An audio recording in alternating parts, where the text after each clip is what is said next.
Tiago capítulo 5, verso 16 ao 20. Confessai, pois, os vossos pecados uns aos outros, e orai uns pelos outros, para seres curados. Muito pode, por sua eficácia, a súplica do justo. Elias era homem semelhante a nós, sujeito aos mesmos sentimentos, e orou com instância para que não chovesse sobre a terra. E por 3 anos e 6 meses não choveu. E orou de novo, e o céu deu chuva, e a terra fez germinar seus frutos. Meus irmãos, se algum entre vós se desviar da verdade, e alguém o converter, sabei que aquele que converte o pecador do seu caminho errado, salvará da morte a alma dele, e cobrirá multidão de pecados. Até aí você pode se assentar.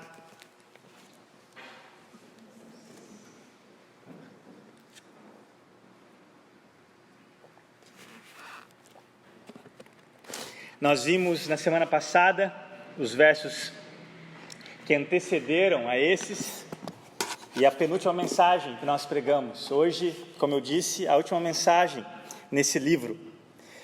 E Tiago, de tudo aquilo que nós consideramos na semana passada, da importância da oração pelo enfermo, da importância que os presbíteros ou os pastores representam como autoridade em orar e ungir o enfermo, e nós vimos que o foco, a ênfase, não era naquele azeite com propriedades medicinais, mas o foco estava na oração, no poder da oração, no nome do Senhor, que poderia levantar o acamado ou o doente. E Tiago, no verso 16, diante disso, daquilo que nós consideramos na semana passada, ele começa com um portanto. Toda vez que você vê um portanto, pare, porque o que é dito anteriormente, esse portanto, é muito importante, porque é como se fosse uma conclusão, uma aplicação daquilo que você leu anteriormente, como eu mencionei anteriormente, esse verso 16, ele vai dizer, portanto, e aqui nessa versão que nós lemos, esse pois, destaca ainda mais o que Tiago quer que a gente entenda, nesse verso 16, na NVI vai dizer, portanto, confessem os seus pecados uns aos outros, e orem uns pelos outros, para serem curados. A ênfase dentro desse contexto, de acamado, de liderança que ora, que unge, que se reúne na casa de alguém que está doente, não pode ir à igreja, mas ele chama com que aqueles pastores ou presbíteros vão até ele. Esse contexto está em orar, mas não na oração apenas dos presbíteros que visita o enfermo, mas na reunião, na congregação, nesse ajuntamento do povo de Deus. Como eu disse na semana passada, esses presbíteros representam a autoridade, mas não só nisso. Verso 16, Tiago traz aqui a confissão e a oração uns pelos outros, ou seja, os presbíteros, os pastores desempenham esse papel especial de alguém que vai até a casa de um enfermo, visitar aquele enfermo. Portanto, esse pois traz a ênfase na oração uns pelos outros. É o que eu falei na liturgia de abertura, da importância desse dia semanal que nós nos encontramos aqui para orar uns pelos outros, não só para o enfermo que precisa ser visitado. E no finalzinho aqui no verso 19 e 20 nós vamos ver também de novo num outro aspecto de buscar o perdido, mas não só nesse aspecto, mas da importância de estarmos reunidos como igreja. E cá entre nós, meus irmãos, guarde bem isso, por mais importante que seja a sua vida de devoção, nós vimos isso hoje de manhã, da vida de oração, você pode não ser um cristão e orar, mas você não pode ser um cristão e não orar. Mais importante do que orar de maneira pessoal, a sua devoção semanal a Deus, existe um poder especial quando o povo de Deus se reúne para orar, que não acontece na sua vida de devoção, especialmente no mundo ou numa cultura tão individualista. É eu e Jesus, é meu Jesus, não é nosso Jesus. É meu Pai, não é nosso Pai. Então, nós precisamos resgatar essa vida de comunhão e a oração faz isso. O que a igreja faz ao se reunir, então? Tiago deixa claro. Primeiro, ela confessa. Olha comigo aí, a primeira parte do verso 16. Confessem os seus pecados, uns aos outros.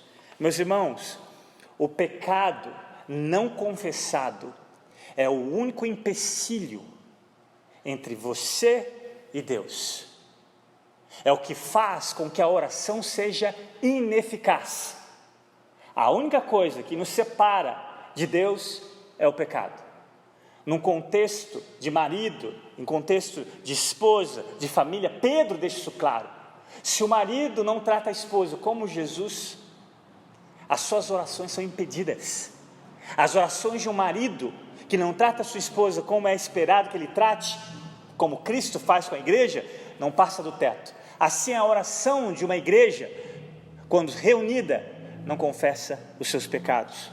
Esse é o único obstáculo nos relacionamentos, tanto pessoal, você com a confissão que nós fazemos na sua vida pessoal, ou aqui quando nós antecedemos o culto a Deus, confessarmos os nossos pecados, como igreja em confessar os nossos pecados, não passa desse teto, se antes nós não confessarmos.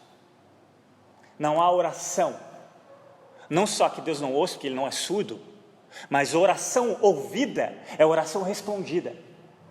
E Deus não vai ouvir, ou seja, não vai responder qualquer oração que seja, enquanto nós não reconhecemos que Ele é um Deus santo, um Deus que nós precisamos reconhecer, que Ele não tem obrigação nenhuma de ouvir a sua ou a minha oração, mas Ele faz, desde que nós reconhecemos a Ele, quem Ele é, quem nós somos, especialmente sobre essa vertente, sobre essa direção, esse viés da confissão dos nossos pecados.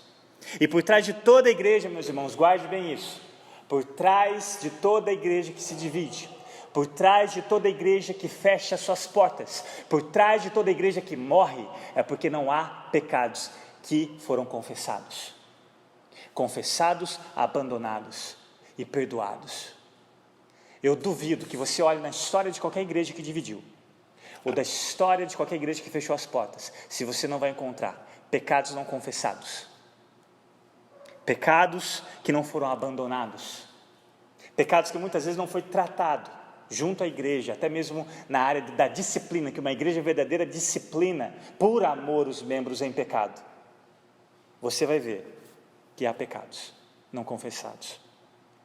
E a quem devemos então confessar os nossos pecados? Pela manhã a gente trabalhou mais isso, aqui eu não vou me atentar tanto a isso, mas o texto diz bem claro para nós aí, não é? Uns aos outros. Tiago não elimina a possibilidade de membros da igreja confessarem seus pecados aos pastores. E cá entre nós, são as pessoas mais indicadas no primeiro momento. Você tem que tomar cuidado com quem você confessa, para quem você fala.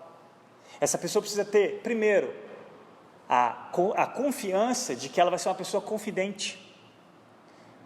Quantas vezes, meus irmãos, eu já ouvi histórias tristes de pessoas que confessaram seus pecados para pessoas que não tinham essa confiabilidade. Uma pessoa confidente, logo ela até mesmo não intencional, algumas intencionais, outras até sem intencionalidade nenhuma, maldosa, ela vai e compartilha. Recentemente eu estava conversando com uma filha de missionários, que é missionária, numa base missionária, e que ela compartilhou algo comigo, confidente. Só que depois ela disse da tristeza, de que a mãe dela abriu também o coração com uma amiga próxima, de uma cidade distante daqui, e que acabou chegando na base onde ela trabalha, porque a mãe abriu o coração para essa amiga, que não guardou o segredo. Eu não sei se foi intencional ou não, mas acabou espalhando a ponto de chegar aonde a moça trabalha. Então você precisa ter a sabedoria, o discernimento de quem confessar os pecados.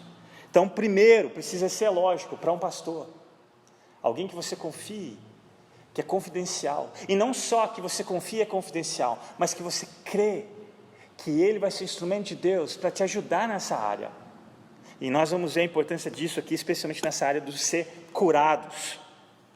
Então tome muito cuidado com quem você confessa os seus pecados, ok? Mas nada impede, aqui Tiago deixa claro, não é só para os pastores ou liderança, uns aos outros, ou seja, é necessário que na igreja exista homens e mulheres sábios, Pessoas que você pode abrir o seu coração e eles não vão culpar você, ou vão julgar você, ou vão condenar você, seja com aquilo que você abre o seu coração, pelo contrário.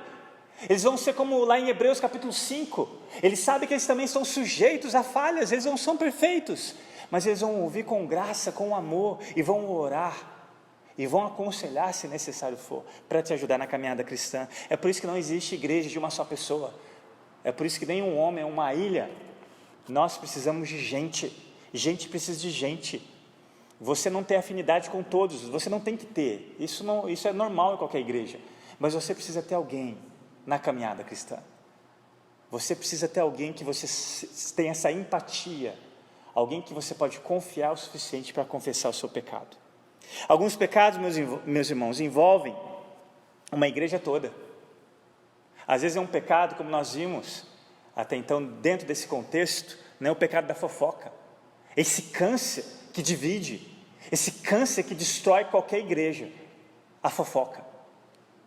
É por isso que nós já ouvimos isso nessa própria carta, é por isso que nós já temos aprendido quanto a isso, do perigo que é. Então, às vezes, existem pecados que envolvem uma igreja toda, e que precisam ser tratados, senão Deus vai fechar essa igreja, senão essa igreja vai morrer, porque Deus não vai abençoar, enquanto essa igreja não andar em conformidade à palavra dEle. Mas existem pecados que são particulares, que você confessa, você e Deus. Mas existem, guarde bem isso, pecados que mesmo confessados você não tem essa libertação que Deus dá, porque é necessário que você se humilhe a ponto de abrir o seu coração, trazer esse pecado à luz com outra pessoa. É necessário. E é por isso que Tiago fala isso. Você vai ter que trazer esse pecado para alguém que te ama, para alguém que você vai ter que trazer isso à luz, para finalmente você ter a cura desse pecado, a libertação desse pecado. Olha que interessante, meus irmãos.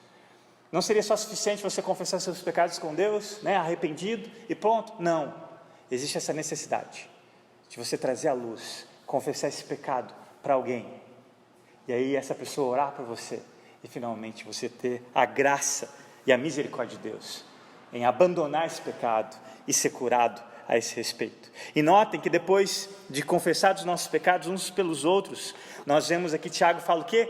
Orar um pelos outros. Essa é a oração, meus irmãos, guarde bem isso, a oração é a maior manifestação de amor que você pode ter por alguém. Vou repetir, a oração é a maior manifestação de amor que você pode ter por alguém. Se vocês ouvirem eu falar para você, eu vou orar a respeito, porque eu vou orar. Tem muita gente que fala, eu vou orar e acaba não orando. Você separar um tempo da sua semana, do seu dia, para trazer à memória alguém e você orar por ela, meus irmãos, essa é a maior manifestação de amor. Demonstra que o seu coração de fato não é um coração egoísta, porque a gente ora demais por nós mesmos, não é verdade? Nada errado você orar, quem dera se você orasse mais como você deveria, como eu deveria, mas olha que privilégio nós temos, orar uns pelos outros. Não tem alegria maior, no meu coração, particularmente falando, quando eu estou orando por uma causa, e passa alguns meses, e eu pergunto para a pessoa, e a pessoa, nossa pastor, que bom que o senhor lembrou, aconteceu isso, e assado, me desculpe que eu esqueci de falar para o senhor, mas que alegria que é, dar glórias a Deus, porque Ele atendeu aquela oração, Ele agiu através daquela oração. Como é bom a gente compartilhar essa alegria com as pessoas. Como é bom você abrir o seu coração e falar para alguém orar por alguma área, e depois passa algumas semanas ou meses, a pessoa aproxima de você e fala, como é que está essa situação? Você vai ter certeza que a pessoa está orando. E meus irmãos, essa oração que chama intercessória não é fácil. Não é fácil.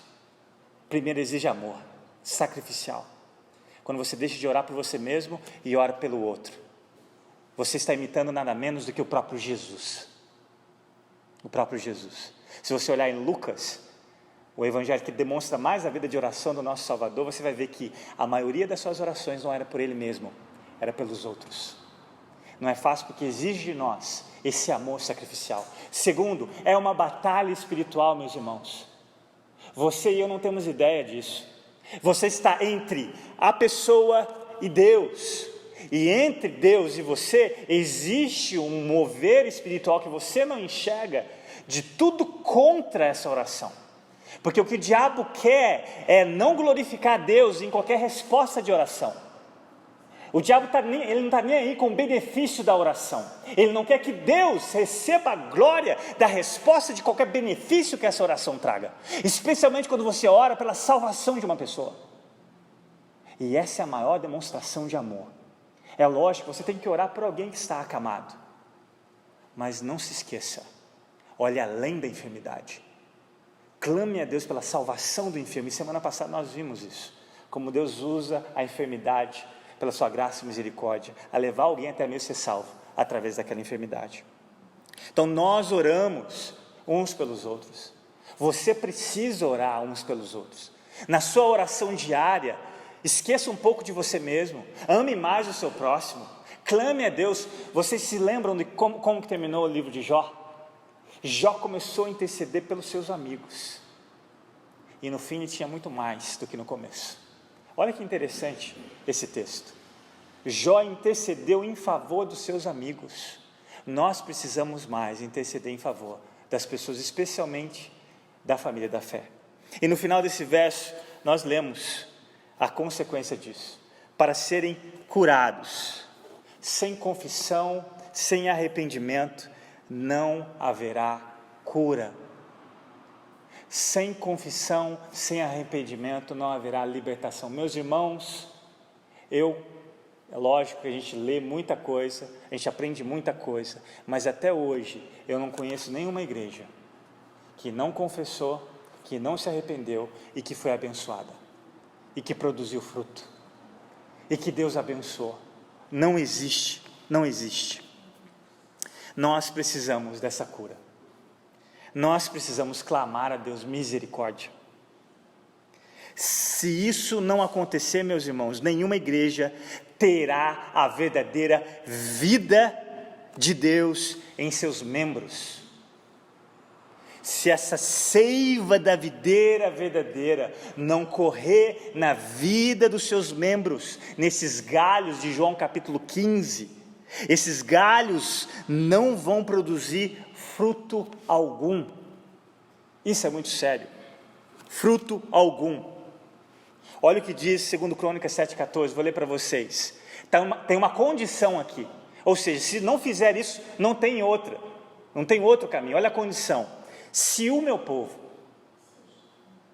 que se chama pelo meu nome, se humilhar, orar, buscar a minha face e se afastar dos seus maus caminhos. Se isso acontecer, humilhação, ou seja, confissão, uns aos outros, confessem os seus pecados uns aos outros, essa humilhação, essa oração uns pelos outros, essa busca da face de Deus, quem Deus é, ou seja, o que significa essa busca? Ou seja, abandonar os seus maus caminhos, se submeterem à palavra de Deus. Olha o que ele vai dizer: dos céus eu ouvirei, dos céus eu ouvirei, perdoarei o seu pecado. E olha como encerra, assim como nós vemos aqui em Tiago, e curarei, ou sararei a sua terra. Imagine isso acontecendo nas famílias, imagine isso acontecendo nas igrejas, imagine isso acontecendo numa nação. Um pastor, certa feita, escreveu o seguinte, abre aspas: a mágoa adoece, a confissão traz cura, o ressentimento produz prostração, mas o perdão, restauração. Fecha aspas. Será que você precisa pedir perdão a alguém e não fez até hoje? Será que alguém te ofendeu e nem sabe que ofendeu, e você teve a coragem de buscar essa pessoa e falar: olha, meu irmão, você me ofendeu com isso? E aí ele se dá conta de algo que talvez ele nem fez intencionalmente, vocês se acertarem. Olha a segunda parte do verso 16, olha comigo, segunda parte do verso 16, o texto continua, depois de curados: muito pode, por sua eficácia, a súplica do justo. Muito pode, por sua eficácia, a súplica do justo. NVI, a oração feita por um justo pode muito em seus efeitos. Ou seja, a oração de um justo é poderosa, eficaz. A oração de quantos?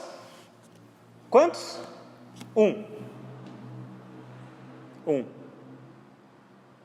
Um justo.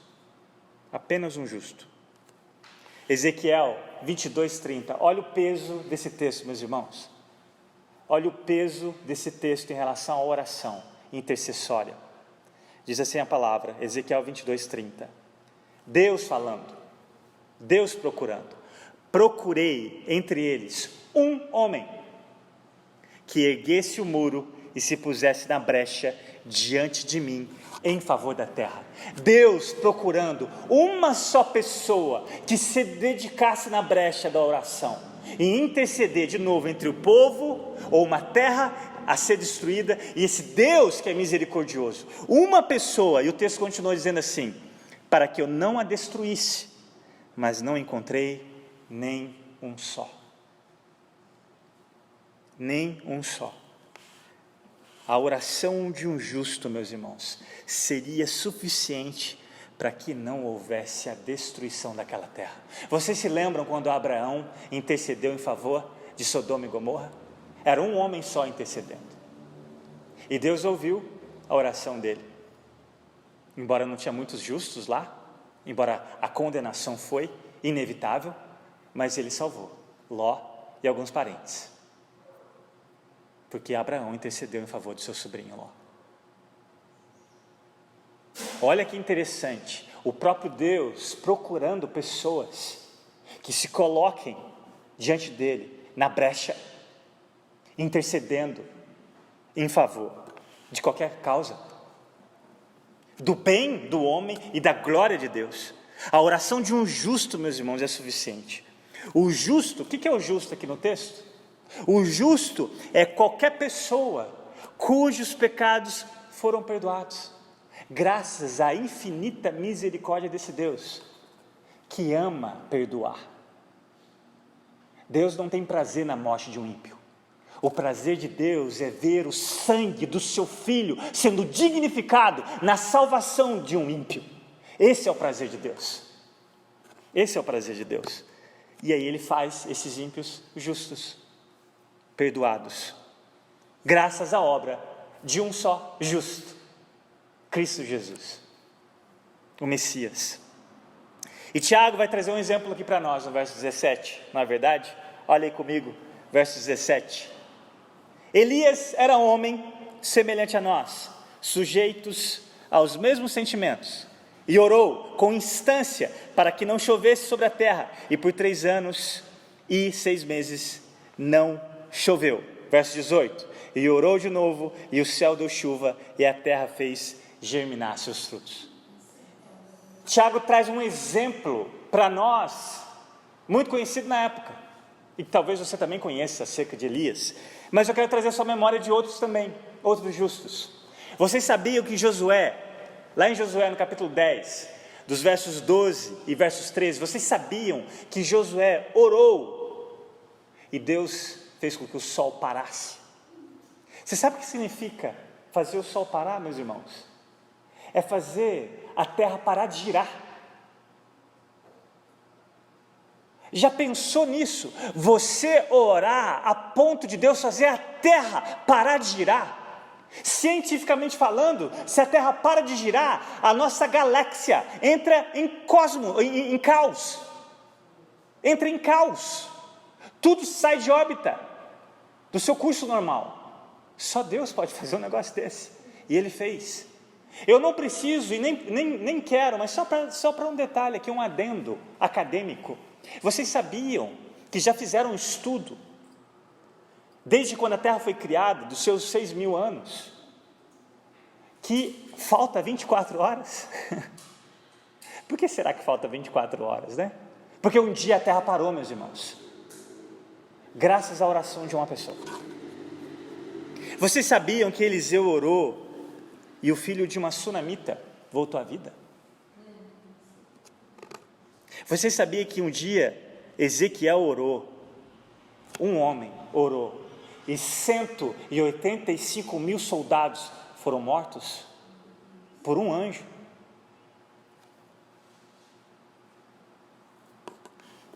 A igreja de Jerusalém se reuniu quando Pedro, depois de Tiago havido morrido, agora Pedro corre o risco de morrer. A igreja intercede em favor de Pedro. E meus irmãos, eu acho tão interessante aquele texto, porque enquanto eles estão orando, de repente Pedro está lá na porta batendo, e aí diz que uma empregada sai e vai até a porta e ouve Pedro chamando, e ela vai no grupo, né, de oração ali, o pessoal orando fervorosamente, e eles falam: Pedro está à porta. Eles falam: você está maluca, mulher, que Pedro está à porta, Pedro está preso. E ela insiste tanto que quando eles abrem, eles ficam espantados. É interessante como muitas vezes nós oramos e não cremos na resposta, não é verdade? E Deus mesmo assim responde, mesmo assim Ele nos surpreende. E às vezes, eu costumo dizer que é bom a gente ter esse sentimento de espanto, mas às vezes Deus quer te levar à maturidade de não ficar mais surpreso quando Ele responde. Afinal de contas, se você crê que Deus responde, por que você fica surpreso quando Ele responde? Não é verdade? Meus irmãos, Elias era homem como nós, ou seja, sujeito às fraquezas que você e eu somos sujeitos. Ele não era perfeito. Deus não chama perfeitos, mas Ele nos aperfeiçoa quando caminhamos com Ele. E Ele nos leva a participarmos do privilégio. Imagine você orar em conformidade à vontade de Deus, que pode fazer qualquer coisa e as coisas acontecerem. Eu vou ler, achei muito interessante o que um pastor disse, por que Tiago usa o exemplo de Elias. Olha o que ele falou, abre aspas: porque Elias é mencionado como exemplo da oração de um justo, que é poderosa e eficaz, não só porque era humano como nós, sujeito a fraquezas como qualquer um de nós, mas o seu exemplo também é digno de ser imitado no que diz respeito a orar em conformidade à palavra de Deus.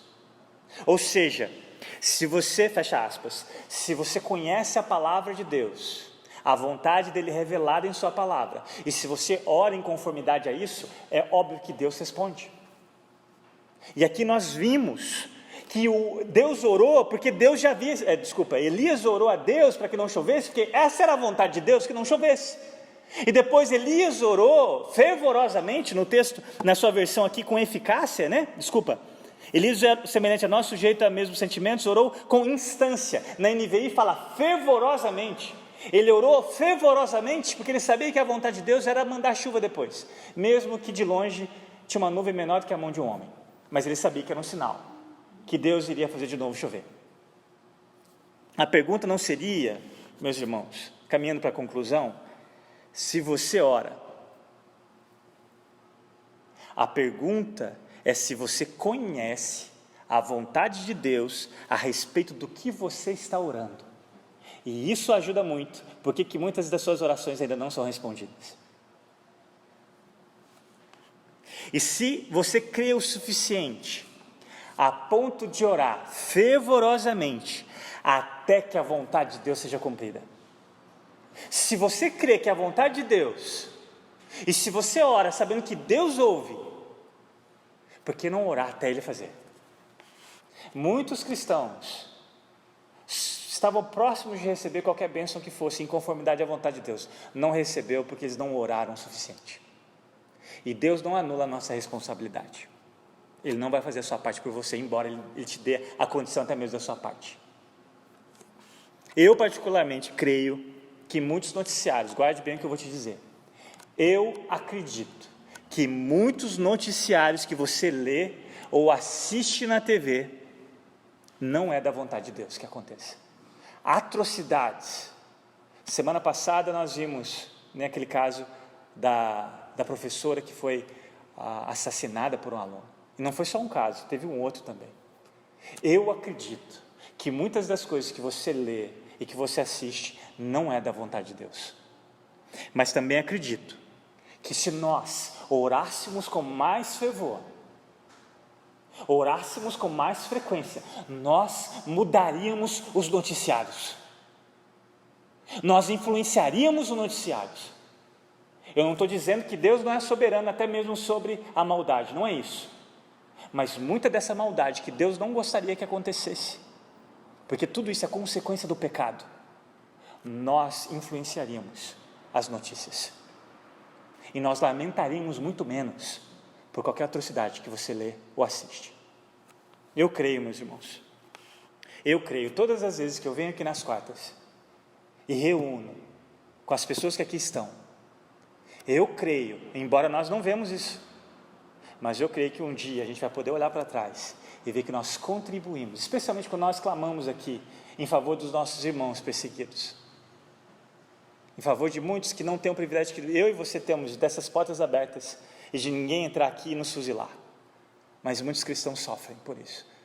Eu creio que muito do que nós oramos, Deus faz infinitamente mais em favor deles, e um dia nós ainda vamos celebrar a Deus, glorificar a Deus, por Ele ter respondido às nossas orações, para o bem dessas pessoas e para a glória do nome dEle.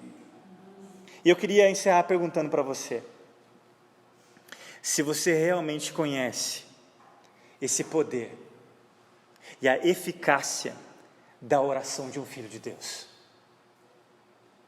Você conhece isso? Você crê nisso? Você experimenta isso?